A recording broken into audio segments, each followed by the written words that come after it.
This part work has been supplied to me free of charge from Fanhome.com. Please pop along to their website and see all of the other build-up part works that they have to offer, as well as other collections of collectible things. I would like to thank Fanhome for providing me with the part work so I can produce these videos for your enjoyment and educational needs. If you'd like to build one of your own, pop along to fanhome.com. They're available in many countries worldwide. If you do want to build one, leave a note in the comments to let me know how you're getting on, and let me know how I'm getting on as well. I'd like feedback of all types. So thank you once more to Fanhome for providing me with this kit. I hope you enjoy the build. Let's get on with it.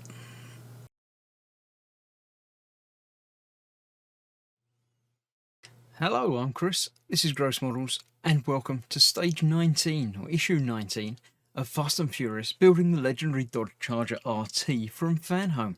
Right, let's get on with the magazine and see. I've got the engine prepared, ready, because we're going to be adding the pipes like we did last time, but on the other side this time. But then we get to do the whole mounting the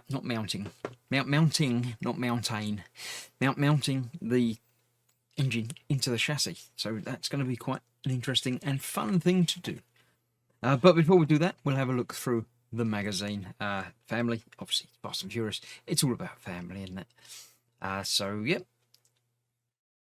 all about Fort Hamley, Lawrence Hubbs, Larry Hubbs apparently, but yeah.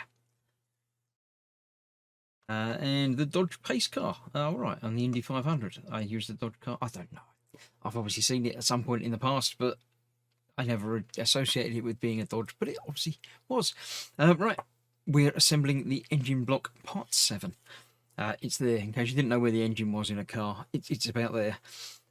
We've got the parts for it, the header tubes, some more screws, lots of screws, and the exhaust connectors and things, just like before. So let me move that out of the way so we can put that up there. We're going to take the manifold gasket, I think that's that one, position it as shown in the illustration. We've got a little pin coming out here, which we're having that way. And oh yeah, this was the one where I don't know which tube was which, wasn't it?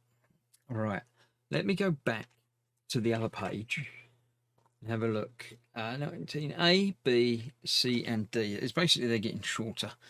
So this looks like, if we get them all that way round, looks like these two.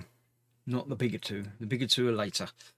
These two are going in there and there using AP screws. So let's get some AP screws out. I'm going to need 4 of them because there's 4 tubes to attach. We shall have a look. Now I'll put these in loosely to be sure that I can adjust and tidy them. Oh, it looks like I've got a little bit of loose metal attached to my screwdriver there.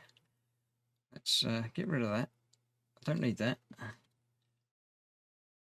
Let's try this again. So that's that way round with the pin there. This is going in the bottom there, like that.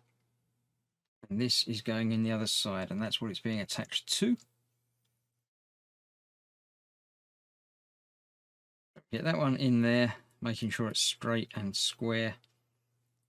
Is that, no, I've done that completely the wrong way. That's the other side. This is the inside, not the top. Right, let's forget about that. Let me get that removed from there. Thought this was the other way up.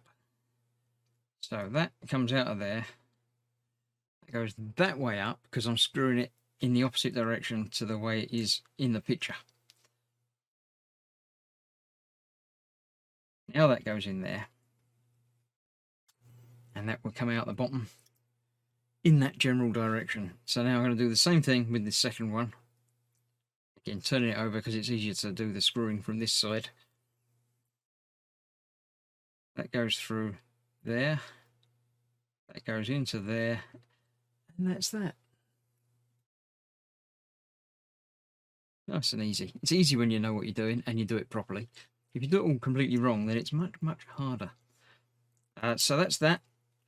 Then we've got these two, which also need to go in the same way, but further along. So this one's going here, screw through there,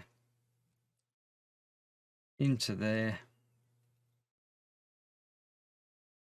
get it lined up, Now these are obviously very loose, very wobbly, because I need to play around and get them all joined up on the other ends as well. I've got to work out exactly where that will be. Now it's got 3 in there. It doesn't want to sit anywhere. It wobbles all over the shop. There, get that in a few turns. Okay, so looking at the picture, they come out this way and they all sort of join up about there like that, down there. So what I now need to do is using another AP screw.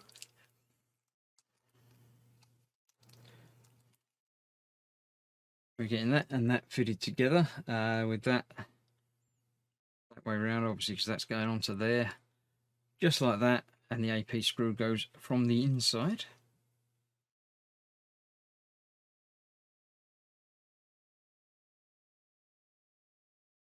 All the way through there into that. Now that will obviously rotate until you tighten it up properly, but I want it to rotate a bit because I don't know which way up it's going to have to be. Probably, now let's see, this is now that way round and they're going off that way. So let's see if we can figure out where parts go. That one is on the far right, closest to us. So that will go in there. The next one is actually on the bottom. That one there. That one is on the top, that side. Like that. And the second one goes into the last hole along there. Probably not the easiest of orders to get them done in, but you know, do what we do. So that's that in there. And that needs to be that way up, I think. So let's get that tightened down a bit so I can still move it if need be, but it's not flopping around all over the place. They're all in the right places, but not quite as home as I would like them. So let's push them in just a bit more.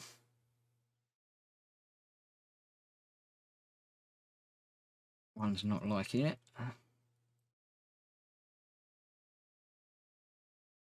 There we go, that's better. Right, so they're all happily pointing in the right direction. So now I can come back in and tighten all of these down. I don't want them to be moving any more than that. That is that for this part. I'll get these tightened down. Then I shall bring in the other engine. And indeed, then I've got the engine just there actually. So I'll do that now without a jump cut. We'll do that bit live. We're going to need to attach that with some CM screws. And I'm going to disappear to answer the phone. Right, so there we have it. That's all of those attached, and that's the ones the other side from last time. So basically we're just attaching this on the other side in exactly the same way with 3 CM screws. Not sure what's happening with that. That's just sort of shown as not bothering to be there. So it goes up there apparently. So let's just get that out of the way for now. We'll thread it through there. I'll unplug it because it came off. Yes, the little pegs there just going into there, and the screws going into there. And that's just going to be, I'll twist that around a little bit further up, like that. So CM screw into the middle.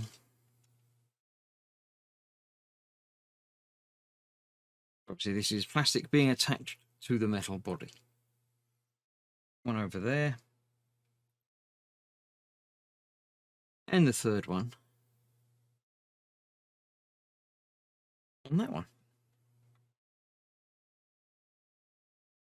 So yes, that's that. I shall get the black hose reattached.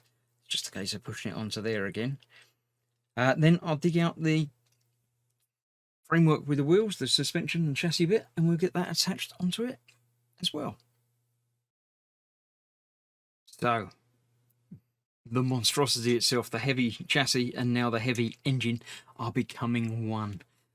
It's quite easy to attach because I wasn't sure whereabouts it lined up, but the easy way is this indentation at the back there, this post goes into. So once you've got that lined up there, everything else just sort of falls into place. The brackets there go over here and here, and same on the other side. And that is that. It says to put 2 AM screws in at these front ones, so I shall do that. I'm assuming we're going to be putting in some more over the page. Let's get that down there. That in, but not tight.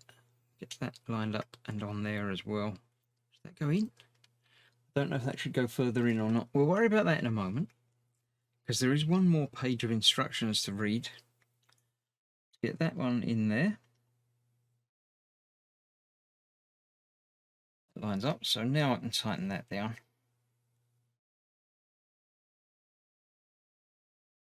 There we go. You can feel the weight of it already. Even when I'm pushing down a bit with the screwdriver, the whole suspension's sort of giving even more than it used to, because of obviously the weight of everything on top of it.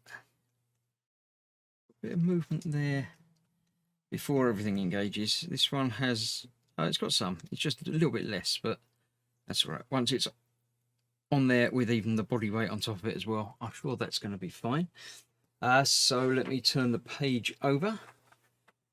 It says there's 3 more AM screws to use. Let's get 3 more of those out. 2. Come on, Mr. 3. There we go.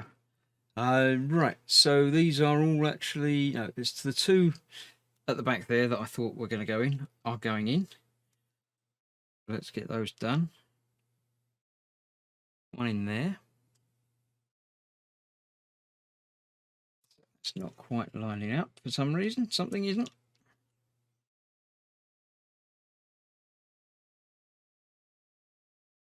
Right, for some reason that's not lining up on there. Let's try on the other side. What happens there? That one feels better. That one, can't quite see. I shall put my lenses on and see why that one isn't lining up. But before we do that, let's turn over and do this one at the back. That doesn't go all the way in because there's a single screw to hold that in place there. Yeah, that's biting in there. Right, I'll have a little manipulate and get that other one in. I can actually see it through from the bottom here. It's too far forward, so I just need to push that backwards a bit and rearrange that. I'll get that screw in, I'll get them all tightened up, and then we'll have a look at it when it's finished. So there we have it, completed. Well, not completed, stage complete. It's all in there. It's substantial. It's only the front chunk without the bodywork, but it's still substantial. I'm loving it. It's nice. So that's that. We'll move that off to one side and have a look at the rest of the magazine. Still talking about the pistons and in the tuning.